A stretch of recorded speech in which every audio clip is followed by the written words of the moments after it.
Hello everyone, I'm Raven from Raven Comics, and today we will continue with the story of Batman Beyond. Previously, Tim Drake tried to take down Batwoman and failed. He has seen many things in his future and is here to prevent them, so he has returned to try to stop another threat from tomorrow. We begin at Wayne Manor. Bruce always told Tim Drake that he couldn't go home again. All this time he was wrong. Batman taught him that those chosen can make a difference, even if they have to use darkness as an ally. This is the only way they can understand it all, and now he knows what he really has to do. Bruce was calmly sitting in his room, looking at the moon, when suddenly, Batman arrives and breaks his window. This is not the classic Batman, but Tim Drake. Batman kicks him and asks if he didn't expect him to return so soon. Of course, after Hypertime took him back to his original timeline. Did everyone think he had disappeared forever and would never return to this timeline seeking revenge? Though to be honest, Batman is as surprised as Bruce Wayne. Bruce relaxes a bit and tries to understand why he's here. Does he have a new mission? Or maybe he has to save a new timeline? This is another world that needs saving, and the only way to help is for someone to die. Whatever it is, Bruce won't let him have his way again. They defeated him once and plan to do it again. Bruce Wayne recovers and lands a heavy punch on Tim Drake, which slams him into a wall, breaking it. Tim is on the ground, and Bruce demands he get up. Batman says he's doing what he always does, judging people. Bruce always thinks he knows everything, but he's wrong. Tim grabs a vase and smashes it on Bruce Wayne. Bruce recovers and knees him. Then he says, "You first came for Batwoman. Now, what are you doing here? Who's your next victim? Is it Bruce Wayne?" Batman replies that he has nothing to do with this. But it would be easier if Bruce were responsible for this new catastrophe. Batman takes the lead this time and slams Bruce into a wall. He then asks if Bruce really wants to know why he's here. His motives are strong, though he doesn't really want to stain his hands with blood again. Bruce has something to say. He will make the Batman of tomorrow learn his lesson and then send him back to his world. This time, there will be no way for him to return. Batman says he's not going anywhere until he takes down whoever is responsible for this. And if he wants to do that, he'll have to go through Bruce Wayne. That's been the plan from the start. Tim needs to take out the person who always meddles in everything. Batman stabs Bruce Wayne in the leg, who is about to throw a TV at him. But before he can, Tim gets up and throws a wall clock at him. The battle is fierce, and neither side gives in. Although Bruce Wayne seems to be the more injured one. He tells Tim there's a lot of darkness in his life. It's time to end all of this. Bruce throws a knife that knocks down some lamps, which fall on Tim Drake. Batman says he's leaving him with no other options, so he pulls out a gun. Bruce says it doesn't matter if he's from another timeline. The fact that he uses guns is truly disgraceful. Tim ignores him and fires the gun. The shot hits Bruce in the chest. Tim gets up and takes him to the Batcave. As they go down, Tim tells Bruce that when you travel through time, you learn a lot from different timelines. Bruce has always been paranoid, and now Tim will use that paranoia to his advantage. The ammunition Bruce Wayne prepared against the Justice League will be the weapon that gives him victory. So, we move to the next stop, which is the Arctic. We join Superman at the Fortress of Solitude. The ice statues that were in the fortress were destroyed by Mr. Oz. The statues represent his parents, and he can't leave them in this state. While Superman makes repairs, Colex tells him he senses a presence outside the fortress. Superman asks him to ignore it. It's probably just a polar bear. Colex wants to make sure everything is okay, so he goes outside to inspect. Suddenly, a big explosion is heard. Batman has broken into the fortress, and Colex triggers the alarms. A Homo sapiens is inside the fortress. Batman starts shooting at him. Fortunately, Superman arrives just in time to grab Batman. Inside the fortress, we see Superman carrying Batman through the air, while Batman shoots at him in desperation. The Man of Steel is unharmed. Then Superman slams Batman into the ground. Batman gets up and says he's impressed. These bullets were specially created for Superman. They were supposed to do at least some damage. Superman tells him that guns are forbidden for the Bat, and this suit is different. He's not Batman. Tim is using a voice modulator, but Superman realizes it's an older tone from another timeline. The question here is, why is another Batman here? Batman could tell him the reason for his presence, but if he does, he'll have to kill him, and he doesn't want to do that. Superman's life represents hope, and it means that millions of lives could be saved. Killing him would be completely counterproductive. Superman asks what Batman is doing here then. Batman says he just wants to make sure Superman doesn't interfere with his plans. Clark asks what those plans are. Batman shoots at him and says it's none of his business. Superman uses his heat vision to destroy the weapon Batman fired. This causes a small explosion, which Batman takes advantage of to hide. Superman tells him that playing hide-and-seek isn't going to work. In reality, Tim Drake wasn't hiding. He went to get what he needed to defeat his opponent, the Kryptonian battle armor. It's supposed to be usable only by Superman, so the Man of Steel asks how he managed to take control of it. Tim Drake lands the first blow, explaining that the Superman from his world taught him how to read and speak Kryptonian when they fulfilled the Monitor's duty. Connor loved the Earth he walked on. Tim wishes Connor could see Superman now. Tim grabs Superman and throws him with great force outside the fortress. Lying on the ground, Clark tells him that the Superman of this Earth is going to teach him a valuable lesson about pain. Tim is about to attack again, but Superman recovers and rips off the armor, smashing it against the fortress. Then, he tears it in half, forcing Batman out. Superman slams him into the ground and asks what he's hoping to prove or accomplish here. Earlier, Superman had read Batman's reports, which talked about this Tim Drake visiting this timeline. His goal was to alter the past to change his future. But the question remains, what is he after? Tim tells him he's seeking something bigger than himself. Suddenly, he presses a button on one of his gloves, a cage that had been hidden beneath the snow-trapped Superman. Batman tells him not to waste his energy trying to destroy it. The cage is made of red kryptonite, and the only thing it will do is wear him down further.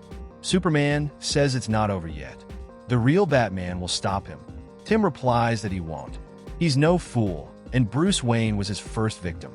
Now that the two people who could ruin his plans have been stopped, he can continue with his mission to save the future, and he'll do that by killing Superboy. A little later, we're in Metropolis. Batman observes the city and says that in this era, it seemed perfect, but his eyes can no longer see it that way. Not after what happened with Superboy. The memories of this city are only images of destruction and screams. One day, a bomb went off in this place. The name of that bomb was Jonathan Kent, better known as Superboy, the son of Superman. In any case, he's the only person who can stop this, and what he has to do is eliminate that bomb before it explodes. Batman is outside Superman's house. Through the window, we can see Lois Lane talking on the phone. While she's distracted, Superboy is asleep in his room. Suddenly, something starts happening to Tim Drake's arm. We've seen this before when Hypertime pulled him back to his timeline, and it seems like it's trying to absorb him again. A few seconds pass, and his arm returns to normal. This means he has little time, but that doesn't matter. He won't leave this place until he completes his mission. Batman enters through the apartment window and starts shooting at Superboy. To his surprise, John wasn't sleeping in his room.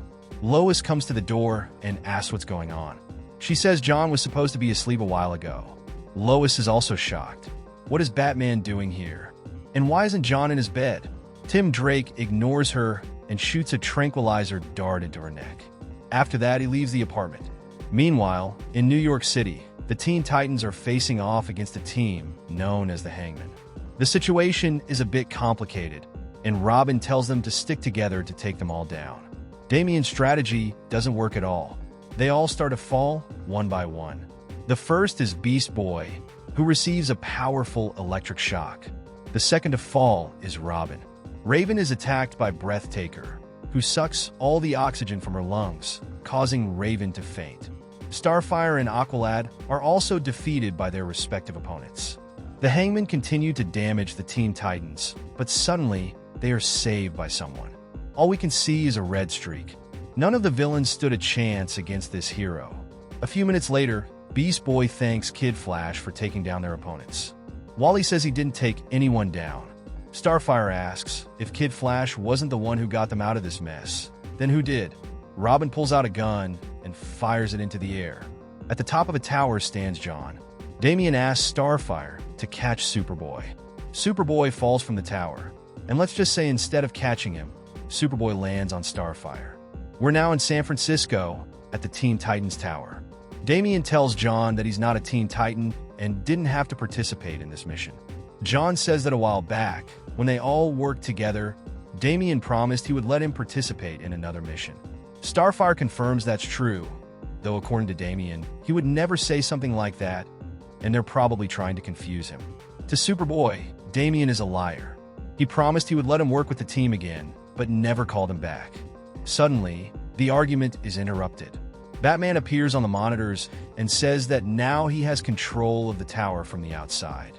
There's no way any of them can escape from the monitor room. Beast Boy asks if it's Batman. Damian says no. This is definitely the Tim Drake who attacked them not long ago.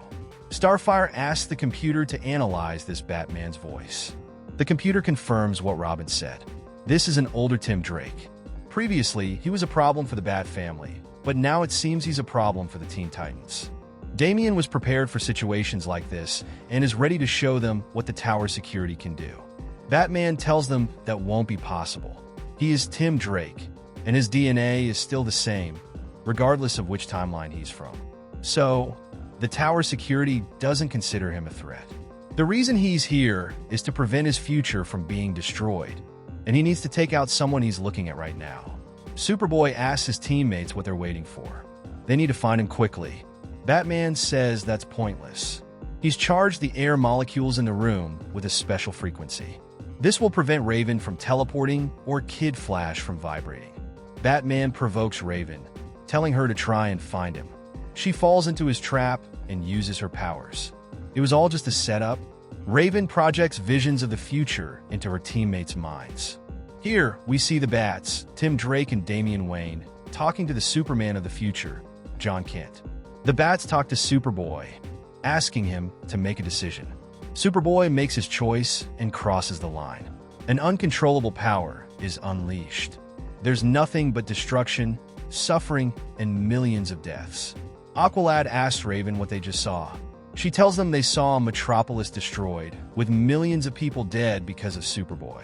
Tim Drake tells them that this is the future that awaits them, and he is the only person who can fight to stop it. The Batman of Tomorrow launches his attack.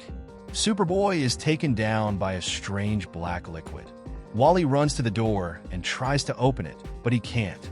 Superboy endures more attacks, this time an electric shock. The black liquid begins to engulf him, and John can't move. Starfire tries to do something, but fails. Batman will do whatever it takes to save Metropolis. Once Superboy is trapped, he will be the savior of his future.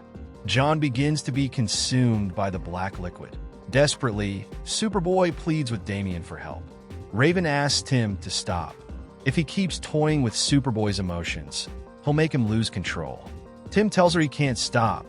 It's too late. With the black liquid covering him, Superboy couldn't see, so he used his heat vision to pierce through the liquid. John is losing control. Damian knows that if they stay here, they will all die. Therefore, Superboy has to fly in any direction and get out of there. John flies off, but before he leaves, he asks Damian to tell his parents he's sorry. Meanwhile, we hear a lament from the Batman of the future, saying it's happening again. It seems that, after all, he only sped things up, and now Superboy is out of control. Beast Boy knows they'll soon be hit by a powerful impact. Raven is already protecting her teammates, generating an energy shield. At the same time, she's trying to mitigate the direct attacks. Suddenly, Batman is hit hard. Superboy uses his heat vision to attack Titan's tower. Meanwhile, somewhere else, someone is monitoring Tim Drake's actions. The tracking device has been interrupted by a massive energy. Someone asks Cassie if Tim is dead. She says she's not getting any vital energy readings. Then they ask Connor what they'll do now. Connor tells Bart they'll do what the Titans always do. They'll find him and bring him back home, together. Connor, Cassie, and Bart Allen will be the ones to rescue their friend. Thank you very much for watching this video. Don't forget to comment, like, and subscribe for more content like this. I'm TJ Prime, and see you in the next video.